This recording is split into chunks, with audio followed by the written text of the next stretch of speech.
Good morning friends. तो इसके पहले वीडियो में हम लोगों ने शुरू किया था बायोलॉजी के अंतर्गत हमने जो डाइजेस्टिव सिस्टम शुरू किया था इसमें पढ़ना, और इसमें हम लोगों ने पढ़ा था फर्स्ट, आप लोग को याद भी होगा या अगर किसी को नहीं पता होगा तो आप लोग इसके जो पहले प्रीवियस जो वीडियो है आप उसको सर्च कर लीजिएगा।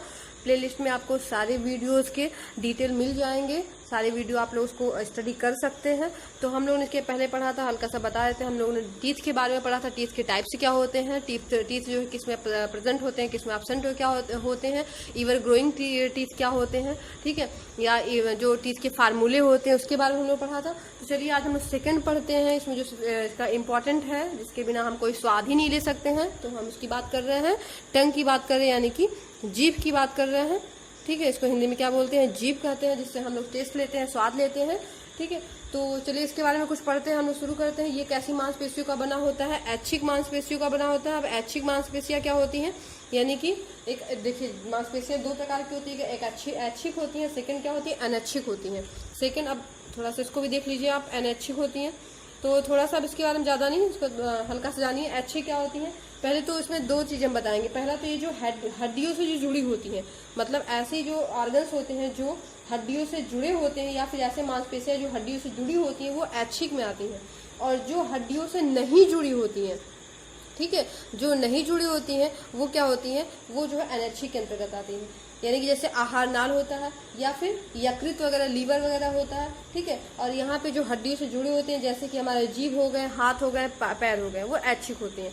और इसके साथ साथ अब एक चीज और जानिए, ऐच्छिक यहाँ से आप थोड़ा याद करने के लिए आप अपना थोड़ा तुक्का लगा सकते हैं। ये कहिए कि फिर आप अपने आप से याद कर सकते हैं। ऐच्छिक मतलब जो हमारे इच्छा अनुसार कार्य करते हैं, मतलब हमने इच्छा से जैसे चाहे उसको काम करवाया, फिर जैसे चाहे घुमा ले, तो ये इच्छा से हो गया। और अनैच्छिक मतलब हमारी इस पर इच्छाएं नहीं चलती है, मतलब हम नहीं उस पर कुछ कर सकते, हमारा उस पर कोई जोर जबरदस्ती नहीं होता है, तो वो अनैच्छिक भी उसको हम कह सकते हैं। चलिए शुरू करते हैं। यानी कि जीभ होता है वो किससे होता है, वो एक ऐच्छिक मांसपेशी होता है, ठीक है, ऐच्छिक मांसपेशियों से बना होता है। पहला तो ये हो गया। और जीभ का काम क्या होता है, ये थोड़ा सा यानी क्या होता है, इसमें भोजन को निगलने में, आपको सबको पता है, ये भोजन को निगलने में क्या होता है, सहायक होता है, भोजन को निगलने में सहायक होता है, ठीक है। चलिए अब इसके हम कुछ जीभ के पार्ट्स के बारे में पढ़ते हैं। जीभ में कितने पार्ट्स होते हैं, जीभ में जो पार्ट्स होते हैं उनका क्या क्या वर्क होता है। ये हो गई जीभ। अब इस पे आप लोग ये मत कहिएगा कि जीभ ऐसी नहीं वैसी होती है आप लोग थोड़ा समझ लीजिएगा कि ठीक है, ये जीभ हो गया। जीभ के हम पार्ट्स के बारे में पढ़ते हैं। तो इसमें जो है जीभ जो होते हैं उसमें 4 पार्ट्स होते हैं, यानी 4 पार्ट्स होते हैं। तो हम पहले यहाँ से शुरू करते हैं, ठीक है। इसका थोड़ा सा हम बना लेते हैं कि इसमें कौन कौन से पार्ट कहाँ कहाँ होते हैं, ठीक है। इसमें जो ये जो है ये पत्ती के आकार का जो होता है, ये दोनों तरफ बना होता है, ये पत्ती के आकार का एक पार्ट्स होता है जीभ में, ठीक है। इसको क्या कहते हैं, हम फोलिएट पैपली कहते हैं। फोलिएट, पहले आप नाम इसको याद कर लिया, मतलब लिखते जाइएगा या फिर आप स्क्रीनशॉट कर लीजिएगा। इसको हम क्या कहते हैं, पैपली। अभी हम बताते हैं पैपली क्या होता है, ठीक है। इसको हम बोलते हैं फोलिएट पैपली, यानी कि ये जो है इसको आप ऐसे ही याद करेंगे तो ज़्यादा बेटर होगा, क्योंकि आप जानते हैं बायो में इंग्लिश जो पढ़ेंगे तो ज़्यादा इजी होता है, आसानी होती है, ठीक है। चलिए हम इसमें आते हैं, सेकंड में आते हैं। ये जो इसमें बना हुआ है इस आकार का, यानी कि इसको हम कह सकते हैं कि ये फिंगर आकार की जो अंदर बनी होती है, तो इसको सेकेंड में कहते हैं हम सर्कम बोलते हैं, CIRCUM, वैलेट पैपिली है, ये सेकंड हो गया। थर्ड आते हैं। थर्ड जो यानी कि जो जीभ पे हमारे होता है, सपोज ये जैसे मतलब इसको हम आकार बना देते हैं, ठीक है। इसको अगर पूछता भी किस आकार में होता है तो आप इसको जानते रहिए, मशरूम शेप में होता है। अब इतना बड़ा हम मशरूम शेप नहीं बना सकते हैं, तो आप लोग इसको हम बताते जा रहे हैं, आप इसको मन कहेगा तो नोट कर लीजिएगा। इसको हम मशरूम शेप बोलते हैं, इसको हम क्या बोलते हैं, मशरूम शेप। इसका नाम क्या होता है, फिंजीफॉर्म, इसको बोलते हैं फंजीफॉर्म। क्या बोलते हैं, फंजीफॉर्म पैपिली बोलते हैं, फंजीफॉर्म पैपिली। ये हो गया थर्ड। और फोर्थ हो गया है, इसमें ये जो आकार है, ये पूरी जीभ में केवल 4, टोटल इनकी संख्या कितनी होती है, 4 होती है। इसको बोलते हैं हम फिलीफॉर्म, इसको बोलते हैं फिलीफॉर्म पैपिली। तो यानी कि हमारे पूरी जीभ पे पैपिली कितनी संख्या कितनी होती है, 4 होती है। तो ध्यान दीजिएगा, ये जो फर्स्ट हो गया इसमें फोलिएट पैपिली, सेकंड सर्कमवैलेट पैपिली हो गया, थर्ड हो गया फंजीफॉर्म पैपिली, फोर्थ हो गया फिलीफॉर्म पैपिली। तो अब देखिए इनमें आप जो है आपको याद करने वाली क्या चीज़ है, ये देखिए। ये जो है ह्यूमन में आप याद करिएगा, जो फोलिएट पैपिली होती है वो ह्यूमन में क्या होती है, एब्सेंट होती है, ये ह्यूमन में यानी इंसानों में क्या होती है, ये एब्सेंट होती है। पहला तो आप इसे याद कर लीजिए, ह्यूमन में कौन सी एब्सेंट होती है, फोलियर पैपिली होती है, ठीक है।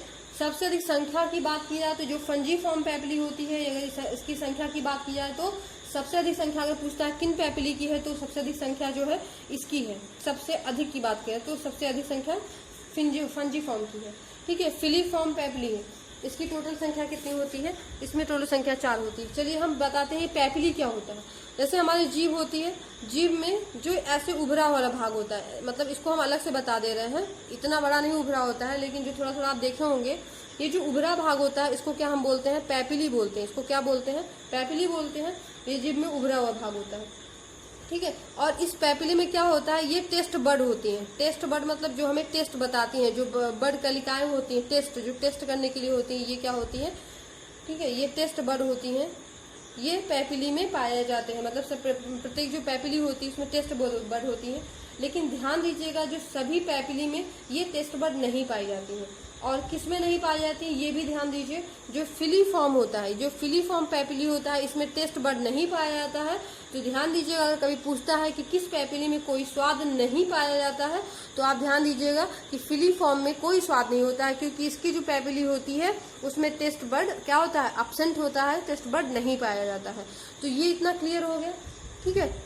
यहाँ चलिए हम इसमें टेस्ट के बारे में जान लेते हैं कि कौन से टेस्ट कहाँ पाए जाते हैं।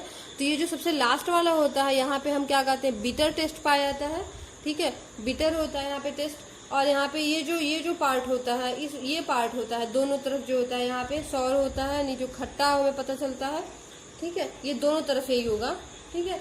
और इसमें जो है ये जो दोनों तरफ जो निकला होता है ये पार्ट होता है वो सैल्टी, यानी जो नमकीन जो हमें लगता है, नमक जो लगता है। और जो आगे का जो पार्ट होता है वो हमें स्वीट लगता है, यानी कि मीठा लगता है, ठीक है। तो ये जो 4 पार्ट हो गए, आप इसको जानिए कहाँ पे कौन सा पार्ट होता है। ये बिटर हो गया, सौर हो गया, ये सैल्टी हो गया और ये जो है स्वीट हो गया।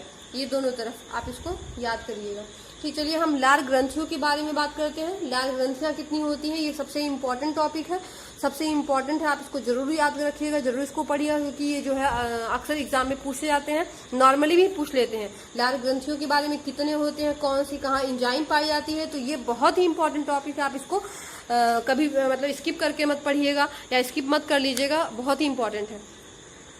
तो हम लार ग्रंथियों की बात करते हैं, यानी कि सलाइवा ग्लैंड की बात करते हैं, ठीक है। ग्लैंड की बात करते हैं। ये ग्लैंड कहाँ होते हैं, ये हमारी बकल कैविटी में होते हैं, बकल कैविटी में होते हैं, यानी कि मुख गुहा में होता है। हिंदी में बात करें तो मुख गुहा में होता है। और टोटल इनकी संख्या कितनी होती है, 3 होती है, यानी कि 3 होती है, ठीक है।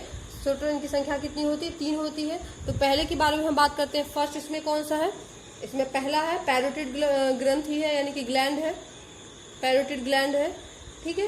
ये सबसे बड़ी, अगर ग्रंथि की बात पूछता है, सबसे बड़ी ग्लैंड की बात करता है, तो आप जानेंगे ये जो सबसे बड़ी, इसमें लार ग्रंथि की बात, सबसे बड़ी लार ग्रंथि कौन सी है, तो ये जो है सबसे बड़ी होती है। आप इसको याद कर लीजिएगा, सबसे बड़ी ग्लैंड कौन होती है, लार ग्लैंड कौन सी होती है, तो पैरोटिड ग्लैंड होती है, ठीक है। और ये इसके साथ साथ ये जो है कहाँ पाई जाती है, अगर पूछता है तो ये कान जो होते हैं हमारे, कान, ईयर जो होता है, ईयर यानी कि जो कान होता है, इसके दोनों तरफ जो होता है, ठीक है, इसके निचले भाग में, कान के जो नीचे होता है वहां पे और एक जोड़ी में पाए जाते हैं, यानी कि एक पेयर, 1 पेयर्स के होते हैं, 1 पेयर्स में पाए जाते हैं, ठीक है। सेकंड की बात करते हैं तो कौन सा होता है, सब मैक्सिलरी ग्लैंड होता है। सेकंड कौन सी ग्लैंड है, सब मैक्सिलरी ग्लैंड होता है। ये जो जबड़े होते हैं, नीचा जो निचले वाला जबड़ा होता है उसमें पाया जाता है, वो भी कितने होते हैं, एक जोड़ी, एक पेयर्स होते हैं। और थर्ड कौन सा होता है, सब लैंगुअल ग्लैंड होता है, सब लैंगुअल ग्लैंड होता है, ठीक है। यह जो है जीभ के नीचे पाया जाता है। ये कहाँ पाया जाता है, जो हमारी जीभ होती है उसके निचले वाले हिस्से में पाया जाता है। तो ये भी कितना होते हैं, 1 पेयर्स होते हैं। तो ये तीनों आपको, यानी सबसे बड़ी ग्लैंड की बात करें, सलाइवा ग्लैंड की बात करें तो कौन सी होती है, पैरोटिड ग्लैंड होती है। थोड़ा सा हम जान लेते हैं, जब इसको पढ़ ही रहे तो आप थोड़ा जान लीजिए इसकी जो है, अगर डिजीज के बारे में थोड़ा सा आप डिजीज भी पढ़ते जाएंगे तो ज्यादा अच्छा होगा। जो ये जो पैरोटिड ग्लैंड होती है, इसमें जब स्वेलिंग हो जाती है, स्वेलिंग किसकी वजह से होती है, पैरामिक्सो वायरस की वजह से। किसकी वजह से होता है, ये पैरामिक्सो PARAMYXO पैरामिक्सो वायरस होता है, उसकी वजह से इसमें क्या होता है, स्वेलिंग हो जाती है, तो इसमें डिजीज हो जाता है। डिजीज कौन सा होता है, मम्स डिजीज होता है। कौन सा होता है, मम्स, MUMPS, मम्स डिजीज हो जाता है, ठीक है। इतना क्लियर हो गया है। चलिए हम इसमें पढ़ते हैं। अब इसमें कंपोनेंट्स के बारे में पढ़ लेते हैं। कंपोनेंट्स यानी घटक, यानी जो हमारी लार ग्रंथियां होती हैं या हमारे लार होते हैं उसमें घटक कौन से होते हैं, यानी कंपोनेंट कौन कौन से हैं। कंपोनेंट्स यानी घटक कौन कौन से हैं। इसमें जल की मात्रा या H2O की बात करें तो 99.5% पाया जाता है, और बाकी जो बचता है वो क्या होता है, इसमें एंजाइम होता है। क्या होता है, इसमें एंजाइम होता है। और इसका पीएच कितना है, पीएच की बात करते हैं, इसका पीएच कितना 6.8 होता है। और ये कैसा होता है, स्लाइटली मतलब हल्का जो कहिए एसिडिक होता है। कैसा होता है, स्लाइटली एसिडिक होता है। तो ये क्लियर हो गया। चलिए इसके आगे हम पढ़ते हैं एंजाइम। इसमें एंजाइम कौन कौन से हैं। एंजाइम में इसमें जो एंजाइम जो है बहुत ही इंपॉर्टेंट एंजाइम है, ये अक्सर पूछता है। इसमें पहला एंजाइम पाया जाता है, क्या होता है, इसको कहते हैं लाइसोजाइम बोलते हैं। पहला कौन सा एंजाइम होता है, लाइसोजाइम। यदि कभी पूछता है कि जो हमारे जो लार होते हैं, सलाइवा होता है, उसमें बैक्टीरिया को नष्ट करने के लिए कौन सी एंजाइम होती है, तो ध्यान दीजिएगा, उसको लाइसोजाइम एंजाइम बोलते हैं। इसको हम एंटी बैक्टीरियल भी बोलते हैं, मतलब कि ये बैक्टीरिया को नष्ट करता है। ठीक है, मतलब हमारे मुंह में जो भी कुछ अगर ऐसी बैक्टीरिया आ गए हैं जो हमें नुकसान पहुंचाते हैं, तो उनको जो क्या करता है, नष्ट करने का काम करता है। तो एंटी बैक्टीरियल अगर लार उसकी एंजाइम की बात करें और भी हमारे लार में, तो कौन सा होता है, लाइसोजाइम। सेकेंड होता है इसमें टाइलिन एंजाइम होता है।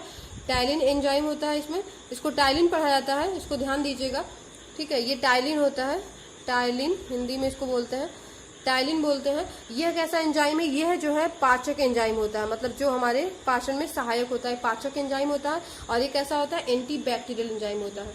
ठीक है, बात करते हैं सबसे पहले पाचन की बात करते हैं, तो हमारे मुख में ही सबसे पहले पाचन शुरू हो जाता है। और 30% लगभग पाचन किसका होता है, यहीं पे स्टार्ट होता है, किसका, स्टार्च का होता है। स्टार्च की पाचन जो 30% लगभग कहाँ पे होता है, हमारे बकल कैविटी में हो जाता है। ये क्या करता है, स्टार्च यानी जो क्या होता है, ये पॉलीसेक्राइड होता है। कैसा होता है, पॉलीसेक्राइड होता है। और यह जो है टाइलिन इसको चेंज करता है, किसमें, पाचन करके किसमें करता है, इसमें माल्टोज में करता है। देखिए जो बायो के होंगे वो अधिकतर जानते होंगे। ठीक है, ये क्या होता है, डाइसेक्राइड होता है, यानी कि जो स्टार्च होता है वो पॉलीसेक्राइड होता है, और इसको जब चेंज करता है तो किसमें हो जाता है, डाइसेक्राइड में चेंज हो जाता है, यानी माल्टोज में। अगर कोई पूछता है कि लार जो है स्टार्च को किसमें चेंज करता है, तो आप बस इतना जानते रहिए, माल्टोज में इसमें चेंज करता है। माल्टोज कैसा है, डाइसेक्राइड है। ठीक है, देखिए ऐसा नहीं है कि केवल साइंस वालों के लिए है। आप ध्यान दीजिएगा, कोई भी आप एग्जाम देने जाते हैं कि जनरल साइंस जो है सभी के लिए पूछा जाता है, तो हम आपको एकदम साइंस नहीं पढ़ा रहे हैं, आपको नॉर्मली जो जनरल साइंस होता है वो बताया जा रहा है। क्योंकि एंजाइम्स वगैरह या टाइप्स या फिर उनके स्वाद के बारे में सभी एग्जाम में लगभग पूछता है। तो ये क्लियर हुआ। हाँ, हमें थोड़ा सा आप लोग के लिए भूल गया था, जो पैरोटिड ग्लैंड के बारे में हम लोग पढ़ रहे थे अभी। पैरोटिड ग्लैंड जो सबसे बड़ी ग्लैंड होती है, सलाइवा ग्लैंड होती है, जिसमें पैरामिक्सो वायरस की वजह से क्या होता है, गलसुआ रोग हो जाता है, यानी पम्स रोग। मैंने बताया था आपको, मम्स रोग बताया था। ठीक है, उसके साथ साथ देखिए विषैलो सांपों की बात करते हैं, जो सांप होते हैं ना, अगर बदलने की बात करें तो ये जो पैराटिड ग्लैंड होता है, यही जो होता है उनमें पॉइजन ग्लैंड के रूप में बदलता है। अगर कभी पूछता है तो ध्यान दीजिएगा, जो पॉइजन ग्लैंड होता है वो, ये जो हम लोग में जो पैराटिड ग्लैंड होता है वो सांपों में पॉइजन ग्लैंड के रूप में क्या होता है, चेंज हो जाता है। ठीक है, अब सांप के जहर की बात आ रही तो आप जानते रहिए, इसमें जो है सांप के जहर क्या होते हैं, 2 टाइप्स के जो होते हैं। सांप विष को क्या बोलते हैं, वेनम बोलते हैं। क्या बोलते हैं, वेनम बोलते हैं उनके जहर को। ये जो है 2 टाइप्स होता है, एक न्यूरोटॉक्सिक होता है, ठीक है, और सेकंड क्या होता है, हीमोटॉक्सिक होता है। इसमें फर्स्ट क्या होता है, न्यूरोटॉक्सिक होता है, सेकंड क्या होता है, हीमोटॉक्सिक होता है। जो न्यूरोटॉक्सिक होता है, आप उसको न्यूरो से ही लग रहा है, ये क्या होता है, ब्रेन से संबंधित होता है, ब्रेन यानी दिमाग से संबंधित होता है। इसमें जो है जब यदि सांप काटता है, अगर न्यूरोटॉक्सिक उसका जहर है, तो क्या करता है, ब्रेन पे सीधे असर जाता है, यानी कि उसका जो मांसपेशियां होती है उसमें पैरालिसिस करता है। पैरालिसिस मतलब उसका जो है तुरंत क्या होता है, कार्य करना बंद हो जाता है। तो जब ब्रेन पे असर करता है, तो इससे अगर इस तरह का कोई सांप किसी को काट लिया है तो उसका मृत्यु क्या हो जाता है, शीघ्र तुरंत मर जाता है, वो इंसान तुरंत मर। लेकिन अगर उसका जहर क्या होता है, हीमोटॉक्सिक होता है। यदि हम हीमोटॉक्सिक की बात करते हैं तो उसमें क्या होता है, ये जो इसका असर किस पे आता है, आरबीसी पे जाता है। आरबीसी यानी कि यह जो है एक चिपचिपा, आरबीसी की जो सतह होती है, जब इसका जो इस पे असर करता है, हीमोटॉक्सिक है, तो आरबीसी की सतह को क्या करता है, चिपचिपा बनाता है। चिपचिपा मतलब क्या होता है, वो आपस में क्या होते हैं, आरबीसी चिपकने लगते हैं। चिपकने के लगने के कारण होता है, इनकी जो रुधिर वाहिनियां होती हैं, जो मतलब ब्लड का जो सर्कुलेशन होता है, वो धीरे धीरे क्या होता है, बंद होने लगता है। और धीरे धीरे बंद होने की, चूंकि इसमें टाइम लगता है चिपकने में, फिर धीरे धीरे बंद होने में टाइम लगता है, इसलिए जब ऐसा कोई ऐसा सर्प है जिसमें हीमोटॉक्सिक उसकी जहर है, तो उसमें जो है मृत्यु क्या होता है, उस इंसान की थोड़ी धीरे धीरे होती है, मतलब ये कहिए कि देर में होती है, मतलब धीरे धीरे करके होती है। तो इतनी सारी बातें क्लियर हो गई। ये आज हम लोग किसके बारे में पढ़े हैं, लार ग्रंथियों के बारे में पढ़े हैं, जीभ के बारे में पढ़े हैं। तो हम नेक्स्ट वीडियो में फिर नया कुछ लेके आएंगे, इसके नया जो पाचन तंत्र है, इसमें जो अलग इसके आगे आएगा, जैसे कि ग्रसनी क्या होता है, फेरिंग्स क्या होता है, ओसोफेगस, ग्रासनली क्या होती है, इसके अतिरिक्त इसमें जो भी पार्ट्स हैं उसके बारे में आगे स्टडी करेंगे। यदि आप लोगों को कोई प्रॉब्लम होती है तो आप कमेंट बॉक्स में जरूर बताइएगा। और आप लोग पढ़ाई करते रहिए, आप लोगों के पास समय भी अब ज़्यादा मिल गया है, तो घरों में रहिए, स्वस्थ रहिए, सुरक्षित रहिए, मुस्कुराते रहिए। Thank you.